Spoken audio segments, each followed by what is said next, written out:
Ahora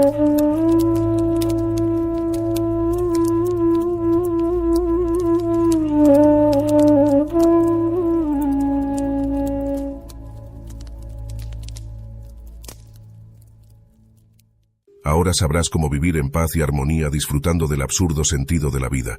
La manera correcta de hacerlo se encuentra oculta en una pequeña historia del Zen. La historia es la siguiente. Un monje llegó ante un maestro buscando ayuda para resolver una de las preguntas clásicas de la dialéctica Zen. ¿Qué sentido tiene la llegada de Bodhidharma desde el oeste? El maestro sugirió que antes de proceder con el problema, el monje debía hacerle una postración. Mientras el monje se postraba devotamente, el maestro le propinó un buen puntapié. La inesperada patada resolvió la turbia cuestión en la que el monje se había visto sumergido durante algún tiempo. Cuando sintió el pie del maestro, alcanzó la iluminación de inmediato. Más tarde le decía a todo el mundo con quien se cruzaba: «Desde que Matsu me propinó ese puntapié, no he podido dejar de reír». Una antigua parábola zen antes de profundizar en esta pequeña historia. La parábola es la siguiente. Un hombre llamado Benjamín se adentró en las montañas a fin de hallar el final del mundo. Debió de ser un gran filósofo, porque solo los filósofos tienen ideas tan descabelladas. No es necesario iniciar una gran búsqueda para hallar el final del mundo, pues este es hermoso tal cual es. No es necesario iniciar la búsqueda del principio ni del final. El medio es perfectamente hermoso, así que ¿por qué no disfrutarlo? Pero este hombre era un gran filósofo. No se sentía feliz. Los filósofos nunca son felices aquí. El ahora no es su tiempo, y el aquí tampoco es su espacio. Viven por ahí, en algún otro lugar. Dejó a su familia, hijos, esposa, padres, y se embarcó en esta tonta y absurda búsqueda para encontrar el final del mundo. Atravesó muchas montañas y mares. Fue un viaje muy largo, claro, larguísimo, y en muchas ocasiones pensó que había llegado. Siempre que empezaba a sentirse cansado, pensaba que había llegado. Y cuando se sentía agotado, se engañaba a sí mismo. Pero tarde o temprano, después de un gran descanso, volvía a ver las cosas igual que antes, y persistía en su empeño. Todavía no había alcanzado el final, seguía en el medio. Como podía ver a lo lejos, el horizonte seguía allí, tan alejado como siempre. Así que iniciaba su viaje otra vez.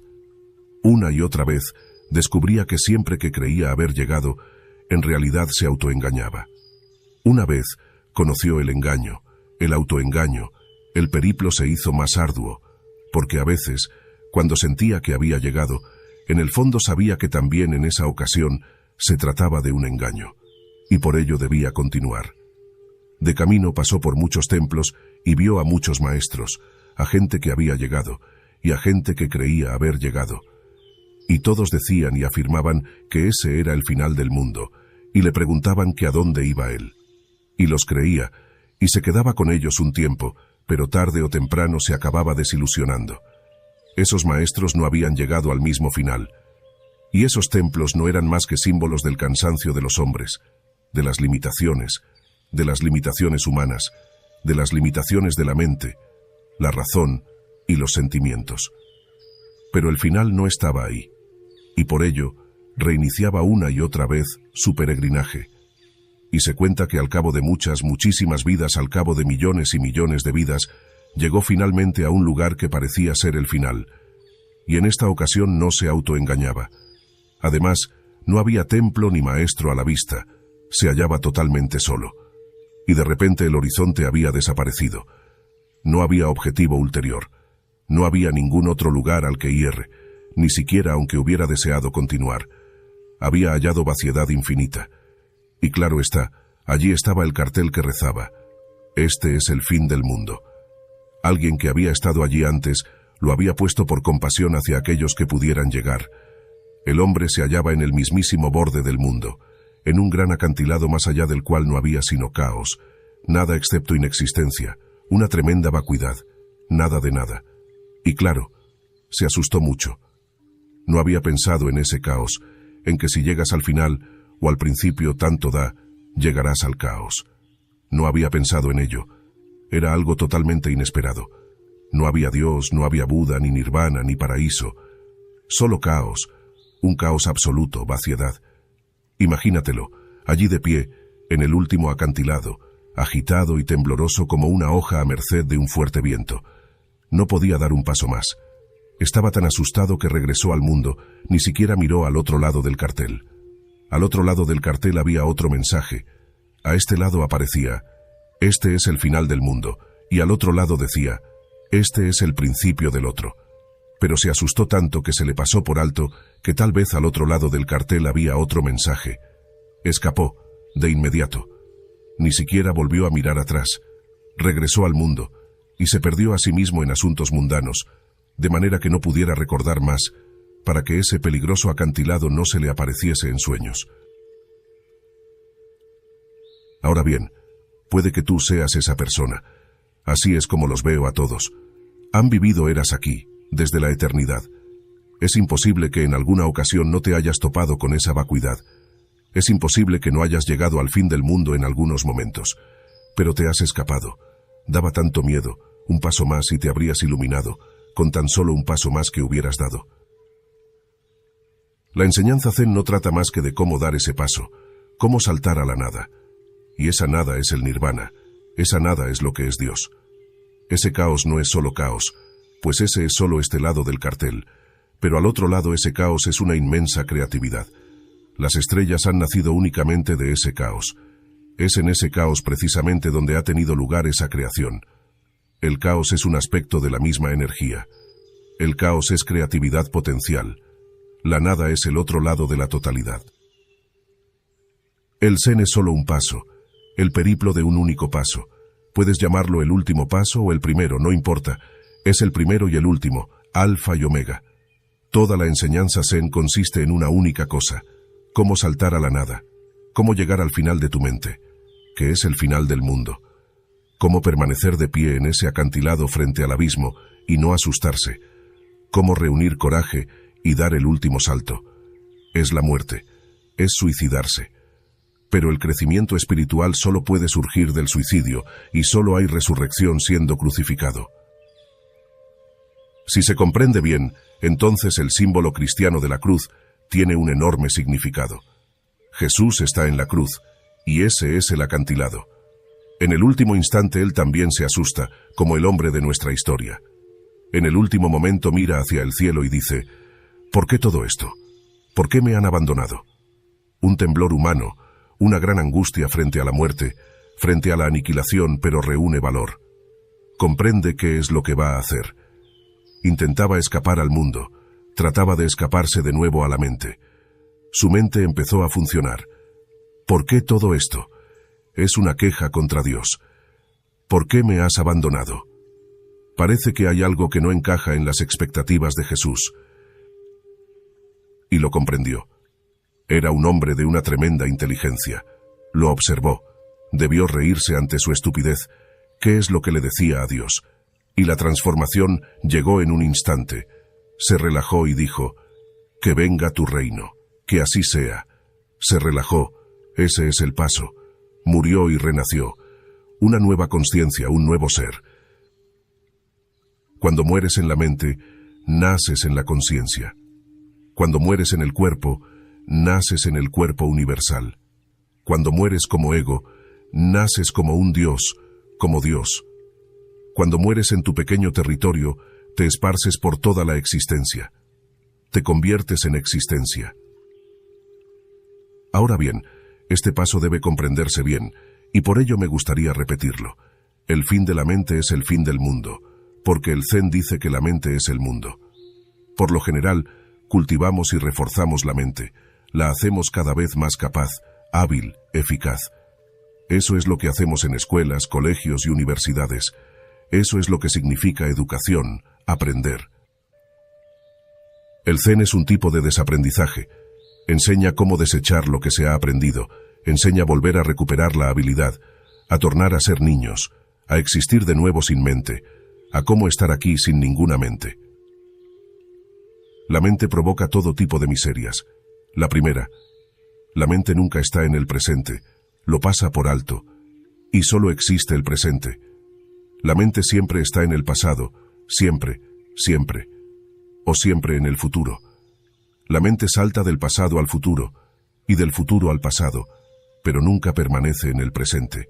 Es como el péndulo de un reloj, va de una polaridad a otra, pero nunca se queda en el medio.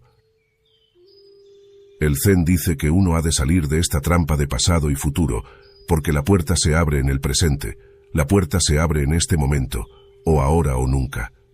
Y la puerta está abierta, pero nuestros ojos vacilan.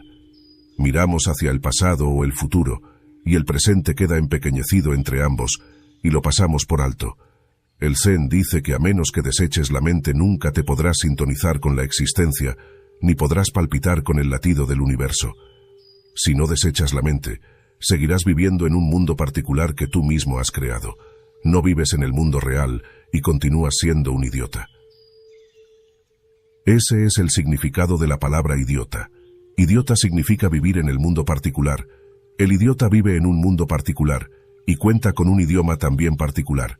Vive a su manera. Se confina a hacerlo todo a su manera.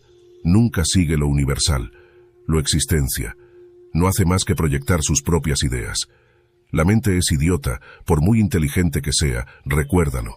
El idiota nunca puede ser muy inteligente, puede ser un gran experto, acumular mucho conocimiento, muchos títulos, pero un idiota es un idiota, y eso es todo.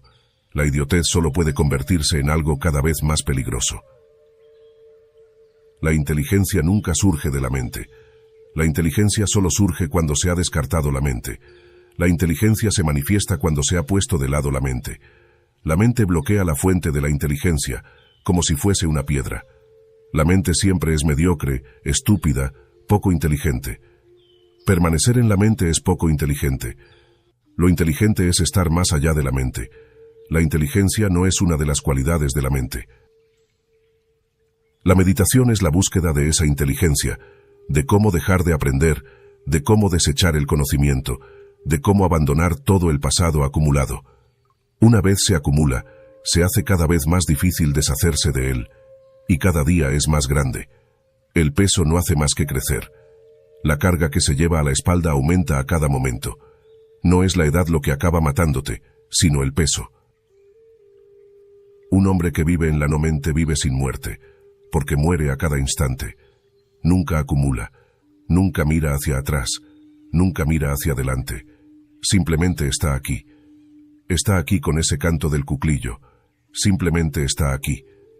Su ser es en este momento. Fluye con el momento, no es rígido ni está confinado por el pasado. De hecho, carece de biografía y de sueños de cara al futuro. Vive tal como llega la vida. Y el Zen dice que la mente puede ser de utilidad en el mundo, pero no en lo que respecta a lo esencial. La mente puede ser útil para lidiar con trivialidades, pero resulta inútil para lo esencial. Lo esencial no puede pensarse, porque está por debajo y más allá del pensamiento. Tú eres lo esencial. ¿Cómo puedes pensarte? Tú ya eres eso antes de que aparezca el pensamiento. El pensamiento es un añadido posterior. Nace un niño, y él es lo esencial. El pensamiento aparecerá a continuación. El niño acumulará conocimiento y escribirá muchas cosas en la página de su vida. Y se convertirá en un conocedor de esto y lo otro, y se identificará con ser médico, ingeniero, profesor. Pero en el momento en que nació era simplemente pura consciencia, frescura, una página en blanco, sin nada escrito, ni siquiera con su propia firma. No tenía nombre ni idea acerca de quién era. Eso es la inocencia primigenia, y eso es lo esencial. Nuestro ser esencial es antes que el pensamiento y después del pensamiento. No desaparece cuando el pensamiento aparece, pero sí que se nubla, al igual que un sol rodeado por demasiadas nubes. Cuando hay nubarrones negros da la impresión de que el sol ha desaparecido. Nunca perdemos nuestra esencialidad, no es posible. Eso es precisamente la esencialidad, no puede perderse. Es nuestra naturaleza más íntima, y por ello no hay forma de perderla. Pero puede nublarse. La llama puede nublarse a causa del humo, y puede pensarse que se ha perdido. El sol puede hallarse tan nublado que dé la impresión de que se ha hecho de noche. Eso es lo que ocurre. Somos antes que el pensamiento. Somos mientras el pensamiento está ahí. Seremos cuando el pensamiento haya desaparecido. Siempre estamos aquí.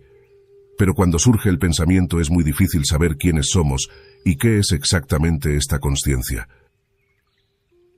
Pensar es una distracción, una perturbación. Únicamente recuperamos el contacto con lo esencial cuando desaparece el pensamiento. Si uno piensa en ello, se puede pensar y pensar y pensar, pero es algo que elude el pensamiento, se desliza de su abrazo. Y luego, al ver que el pensamiento no lleva a ninguna parte, éste se detiene por sí mismo. Si uno piensa hasta el final del todo, se manifestará automáticamente un estado de no pensamiento. Este fin del pensamiento llega final y naturalmente, y eso es lo que propone el Zen. El método del Zen se llama Koan. Se trata de un método muy especial, es la mayor contribución del Zen al mundo. El Koan es un método especial del Zen, igual que existen otros métodos en otras escuelas. Por ejemplo, Vipassana, la mirada discriminadora, es el método que el Buda ofreció al mundo, clara visión. Jalaluddin Rumi, el místico sufí, contribuyó con otro método, el de la absorción, el de perderse en Dios, el de perder el propio sentido de ser. Los sufíes también cuentan con otros métodos, Sikr, el recuerdo del nombre de Dios, o bien de girar. También son métodos las posturas de yoga de Patanjali, una contribución esencial al mundo. Todas las grandes religiones han contribuido con una cosa u otra. La contribución especial del Zen es el Koan. Un Koan es un acertijo, muy especial, un acertijo que es imposible solucionar, un acertijo que no puede solucionarse a través de su formulación. Piensas y piensas, hay que pensar, cavilar y meditar sobre ello. Por ejemplo, a los discípulos se les dice que mediten sobre el sonido del aplauso de una sola mano. Pero una sola mano no puede aplaudir, y por ello la solución aparece prohibida, rechazada, desde el principio. Una mano no puede crear el sonido de un aplauso. Para aplaudir son necesarias al menos dos manos. Aplaudir significa la intervención de ambas. Aplaudir es un conflicto, y por ello no puede suceder con una sola mano. Así que el acertijo es imposible. No se trata de un acertijo normal y corriente. Tampoco se trata de que si piensas lo suficiente acabarás dando con la solución. No. Cuanto más pienses, más imposible te parecerá la solución. La solución no existe. Es algo que se ha negado desde el principio. El Koan debe ser formulado de tal manera que tu mente no tenga la posibilidad de pensar en ello, y tienes que pensar en ello.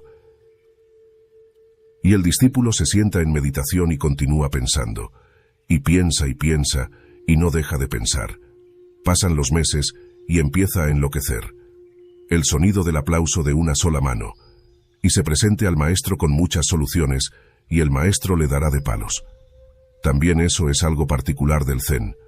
La compasión es tan grande que, si el maestro cree que dar de palos será de ayuda, entonces apaleará.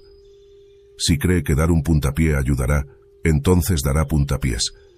Si siente que hay que echar a un discípulo por la ventana, entonces lo arrojará por ella.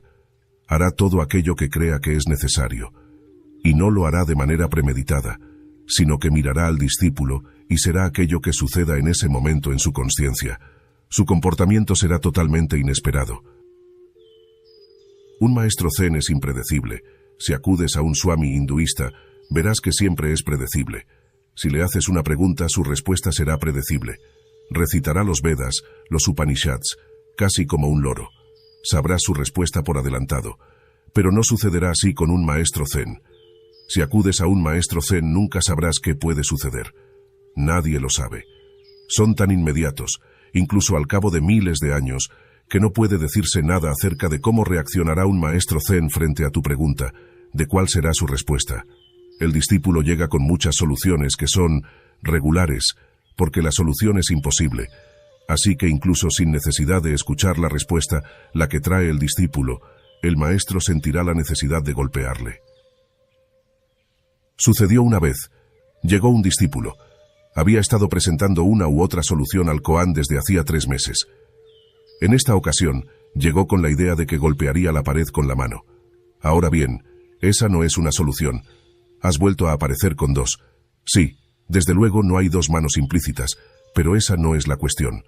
El maestro le golpea, y así todo el tiempo, cada día aparece con una cosa u otra. Imagina y piensa que tal vez funcione en esa ocasión.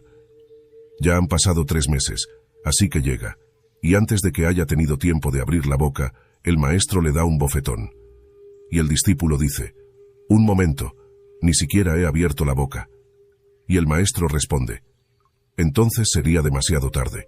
Si dices algo será demasiado tarde».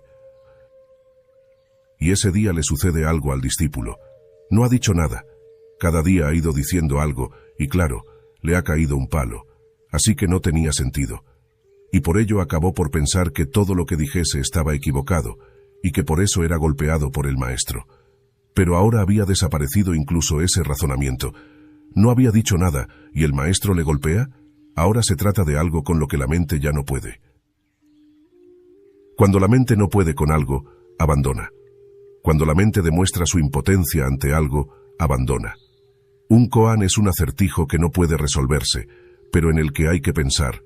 Durante horas, durante 6, 8, 10, 12 y a veces durante 18 horas, el discípulo no hace más que sentarse absorbido, observando el problema desde todos los ángulos, teniendo en cuenta todas las posibilidades, intentando penetrar en él desde este o aquel lado. Intenta desentrañar el problema desde todas las direcciones, en todas las dimensiones, a fin de hallar la solución. Llega ante el maestro y se encuentra de nuevo enfrentado a sí mismo. ¿Qué sucederá? Poco a poco se van agotando todas las posibilidades. Ya ha pensado en todo lo pensable. Ahora da la impresión de que no existen más posibilidades, de que no se puede ir más allá. Y entonces, un día, empieza simplemente a observar el acertijo y no se manifiesta pensamiento alguno. Esa es la cuestión, observar el acertijo sin que surja pensamiento alguno. Y cuando no surge ningún pensamiento, entonces puedes ver en el acertijo que es absurdo. Sí, ya habías pensado que era absurdo en muchas ocasiones anteriores. De hecho, sabías que lo era, que no podía resolverse, pero eso también provenía de la mente, no se te había revelado. Esa era la solución de tu mente. No se puede resolver. ¿Para qué preocuparse entonces? Abandónalo, olvídate de ello, no puede resolverse. Pero eso también salía de la mente.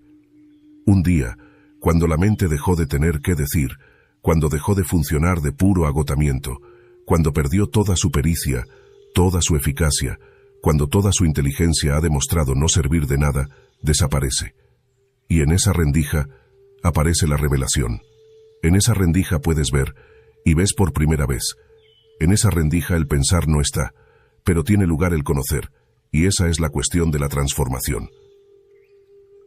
Cuando se detiene el pensamiento y surge el conocer, cuando los pensamientos desaparecen y aparece la claridad, puedes ver que la verdad no es algo que pueda pensarse, sino que ha de verse.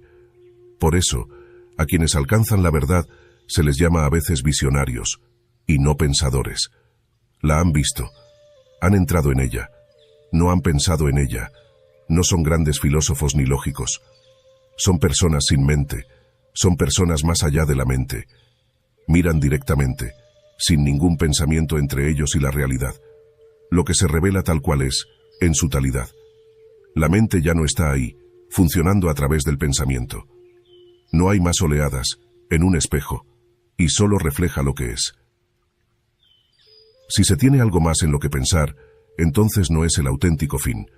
Si crees que sigue habiendo algo en lo que pensar, entonces este no es el auténtico fin. La mente no desaparecerá. No puedes obligarla. No puedes decir, muy bien, si no hay nada que pueda pensarse, entonces pondré la mente de lado e intentaré ver.